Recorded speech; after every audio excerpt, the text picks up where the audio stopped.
So nice to see you. Oh my God. I spent probably about 5 hours doing a lot of research on Google about you.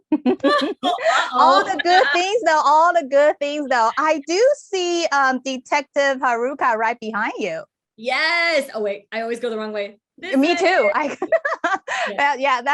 her. Tell us a little bit about her. Oh, she's so awesome. First of all, I love this show. Marvel's Hit Monkey is so much fun, coming out November 17th. But Detective Haruka is awesome. She's, this honest cop who's coming from a very small town in Hokkaido. So, she says herself that she comes from a police force of 2 people, one of them being her. So that kind of just shows you how small of a town she's coming from.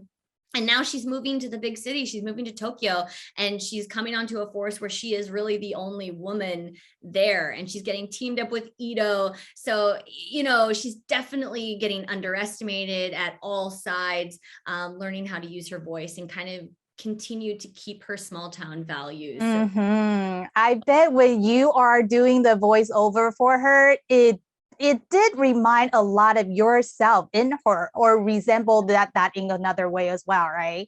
Absolutely. I feel like her journey very much parallels mine, because I moved to LA when I was scouted when I was 13 or 14 years old, and moved to an industry where it was, this whole new thing of right? there was not a lot of Asian Americans at the time. So not that many. So yeah. So many differences, but yet so many similarities. I guess people will be able to hear that from you, and at the same time see that from Haruka. In one of my researches, it did say this Hit Monkey is not for kids. It's it's a little violent and a little dark comedy. A lot of violence. A lot of violence, a dark comedy. However, it made you cry in the voiceover booth. What happened? It did. I mean, you will see the show surprised me in so many ways, because, Marvel is very, they keep everything top secret. So I didn't know what was going on the week after and the week after. So there's just, alongside the hilarity and the action, there is some really, deep moments where they touch on themes that you wouldn't expect, like, the gray area of what really is good or evil, finding your voice and believing in what believing in your intuition, and finding yourself in kind of this male dominated field. So for me, it felt very personal.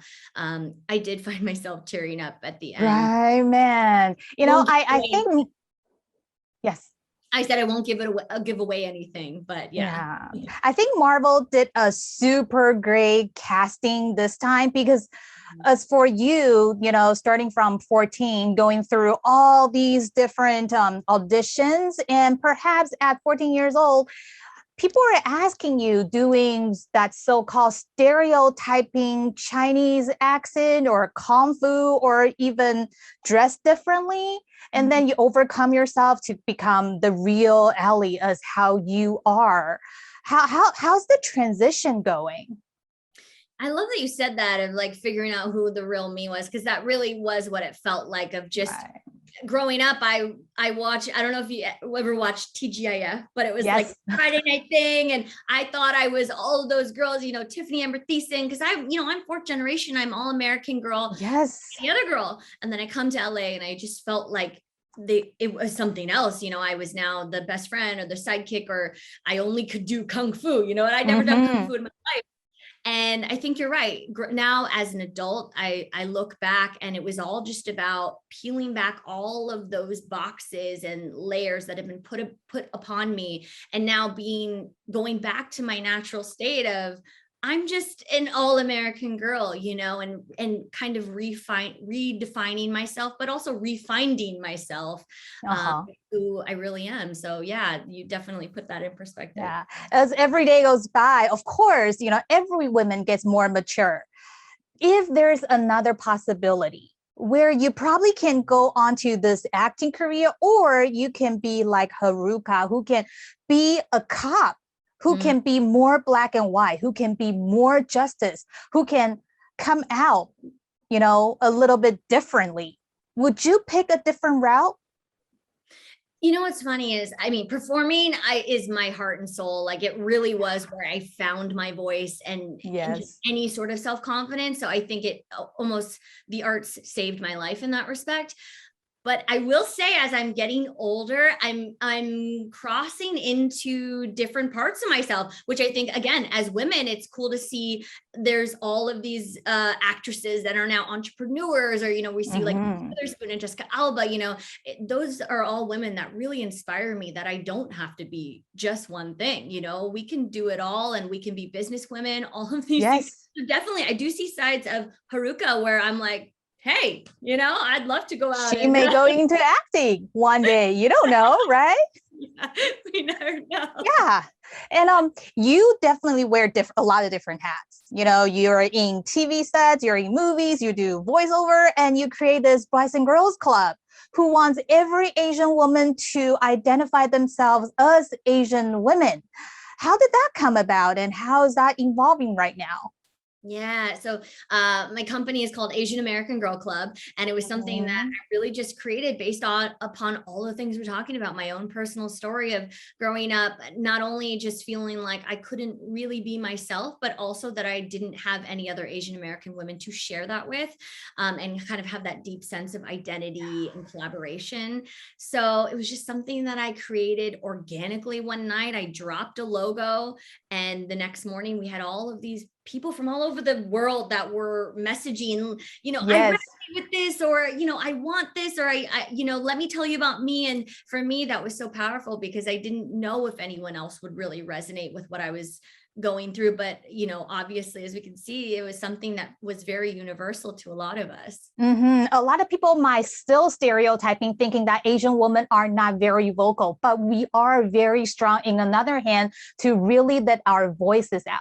If there's one positive, that's a value, or one very positive personality trait between you and Haruka, which one would you think that you want to let everyone know, especially for Asian American girls to learn?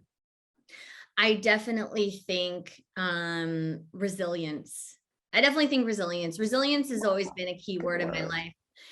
You know, from my mom, who was, you know, just such a amazing single mom. And then my grandmother, who was actually interned in the Japanese American internment camps when she was 16.